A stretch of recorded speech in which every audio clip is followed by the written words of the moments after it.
നമസ്കാരം. പ്രധാനമന്ത്രി നരേന്ദ്രമോദിയും ഇറ്റാലിയൻ പ്രധാനമന്ത്രി ജിയോർജിയ മെലോണിയും തമ്മിലുള്ള ബന്ധം, ഊഷ്മളമായ സൗഹൃദം ലോകമാധ്യമങ്ങൾക്ക് എപ്പോഴും കൗതുകമാണ്. ലോക നേതാക്കൾ കാണുമ്പോൾ പരസ്പരം കെട്ടിപ്പിടിക്കാറുണ്ട്, ഷെയ്ക്ക് ഹാൻഡ് കൊടുക്കാറുണ്ട്, വളരെ സൗഹൃദത്തോടുകൂടി തോളിൽ കൈവച്ച് സംസാരിക്കാറുണ്ട്. പക്ഷെ മെലോണിയും മോദിയും തമ്മിലുള്ള അടുപ്പം അതിനപ്പുറത്തേക്ക് വളരെ ഊഷ്മളമായ ഒരു വ്യക്തിബന്ധമാണെന്ന് സൂചിപ്പിക്കുന്ന ഒരുപാട് സംഭവങ്ങൾ ഉണ്ടായിട്ടുണ്ട്. ഇറ്റലി സന്ദർശിക്കാൻ പോയപ്പോഴൊക്കെ മെലോണിയും മോഡിയും പരസ്പരം സെൽഫി എടുക്കുന്നതും വീഡിയോ ചെയ്യുന്നതുമൊക്കെ വൈറലായി. കഴിഞ്ഞ തവണ മോദി മെലോണിയെ കാണാൻ പോയപ്പോൾ മെലോഡി എന്ന് വിളിച്ചുകൊണ്ടാണ് ട്രോഫി സമ്മാനമായി കൊടുത്തത്. അപ്പോൾ തന്നെ പ്രിയപ്പെട്ട മോദി എനിക്ക് സമ്മാനമായി തന്ന ചോക്ലേറ്റിനെ കുറിച്ച് അവർ രണ്ടുപേരും ഒരുമിച്ച് സെൽഫിയും ഇറക്കി. Prime Minister Modi brought us a gift, a very, very good toffee.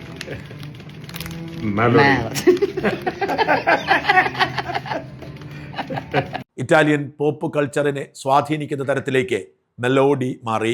മെലോണിയുടെ മെലോയും മോഡിയുടെ ഡിയും ചേർന്നുള്ള മെലോഡി അങ്ങനെ യൂറോപ്യൻ രാജ്യങ്ങളിലെ ഒരു ചർച്ചാ വിഷയമായി മാറി. യൂറോപ്യൻ സോഷ്യൽ മീഡിയ ട്രെൻഡിങ്ങിൽ മെലോഡി ഇപ്പോഴും മുൻപിലാണ്.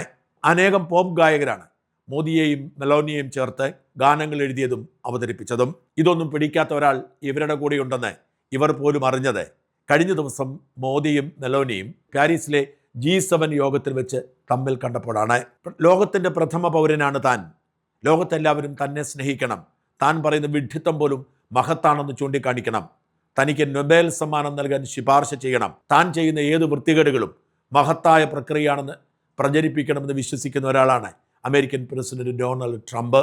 അനധികൃത കുടിയേറ്റക്കാരെ നിയന്ത്രിക്കുന്നതും വോക്കിസത്തിനെതിരെ പോരാടുന്നതും അടക്കം ട്രംപിന് എടുത്തു പറയാൻ കഴിയുന്ന തരത്തിൽ ആഭ്യന്തര രാഷ്ട്രീയത്തിൽ ഇപ്പോഴും സൽപ്പേരുണ്ടെങ്കിലും ട്രംപിൻ്റെ താൻ പോരിമയും മറ്റുള്ളവരുടെ പുച്ഛവും എക്കാലത്തും ചർച്ചയാവാറുണ്ട്. ഒരു കാര്യവുമില്ലാതെ ഇറാന് നേരെ ബോംബിട്ട് പണി ചോദിച്ചു വാങ്ങിയതിൻ്റെ ക്ഷീണം ഇപ്പോഴും ട്രംപിന് മാറിയിട്ടില്ല. സ്വന്തം പാർട്ടിക്കാർ പോലും എന്തിനു വേണ്ടിയായിരുന്നു യുദ്ധം എന്ന് ചോദിച്ചു തുടങ്ങി.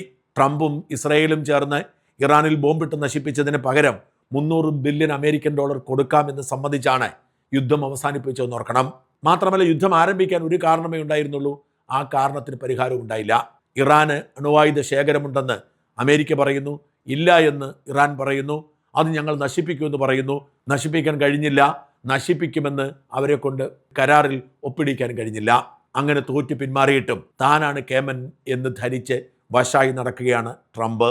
ഈ നേതാക്കളുടെ കൂട്ടത്തിൽ ഏറ്റവും പ്രായം കുറഞ്ഞ വനിത മെലോണിയാണ്. അതുകൊണ്ട് തന്നെ മെലോണി തന്നെയല്ലാതെ മറ്റാരെയും ഗൗനിക്കരുത് എന്ന് ട്രംപ് ആഗ്രഹിക്കുന്നത് തെറ്റല്ല. ലോകത്തുള്ള എല്ലാ സുന്ദരിമാരും തൻ്റെ ചുറ്റിനും വട്ടം കറങ്ങുന്നു എന്ന് വിശ്വസിക്കുന്ന ആളാണ് ട്രംപ്.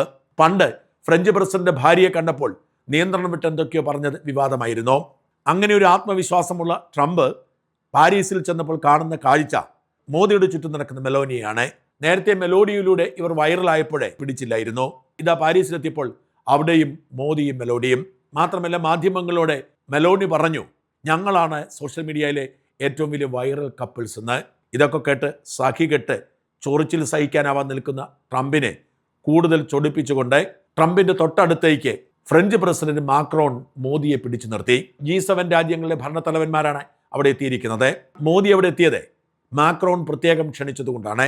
സാധാരണ ഫോട്ടോ സെഷനിൽ ആദ്യ നിരയിൽ നിൽക്കേണ്ടത് G7 അംഗങ്ങളും പിറകിൽ നിൽക്കേണ്ടത് ക്ഷണിക്കപ്പെടുന്ന അതിഥികളുമാണ്.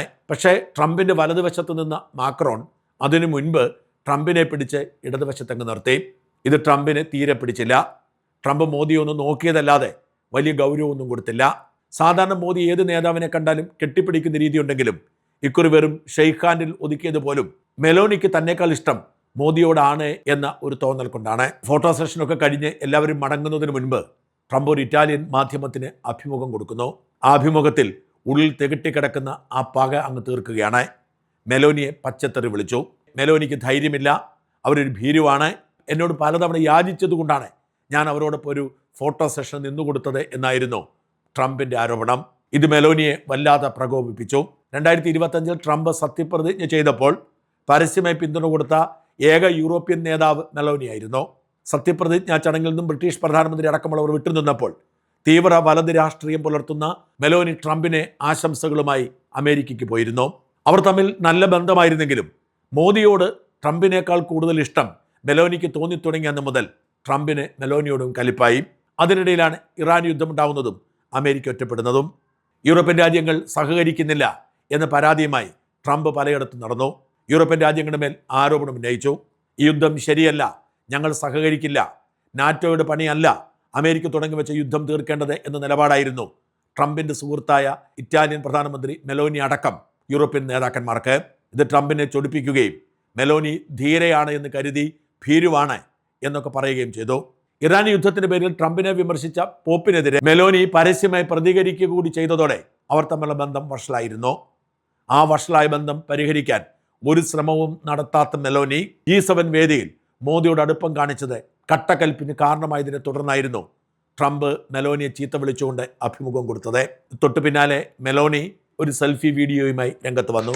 Dunque certe cose meritano una risposta immediata. Le dichiarazioni di Donald Trump sono dichiarazioni totalmente inventate, sono francamente allibita, non so perché il Presidente degli Stati Uniti si comporti così con i propri alleati, non è del resto la prima volta che accade, posso solo dire che dispiace che non abbia la stessa determinazione con i nemici dell'Occidente, con i nemici degli Stati Uniti, con leadership con le quali invece si dimostra molto più accondiscendente, però una cosa se la deve ricordare, io e l'Italia non imploriamo mai.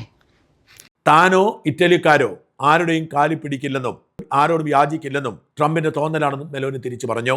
ട്രംപിനെ പോലെ ഒരാളുടെ കാലി പിടിക്കേണ്ട ഗതികേട് തനിക്കില്ലെന്നും എന്തുകൊണ്ടാണ് Trump സഖ്യകക്ഷികളോടും സഖ്യരാജ്യങ്ങളോടും ഇങ്ങനെ പെരുമാറുന്നത്, അതേസമയം ശത്രുക്കളോട് വലിയ അടുപ്പം കാണിക്കുന്നത് പിടികിട്ടുന്നേയില്ല, ട്രംപിന്റെ തിട്ടൂരത്തിന് വഴങ്ങാൻ തന്നെയോ തൻ്റെ രാജ്യത്തെയോ കിട്ടില്ല എന്ന് പറഞ്ഞ് നീണ്ട ഒരു കൊടുപ്പങ്ങ് കൊടുത്തു മെലോനി ട്രംപിന് നേരെ.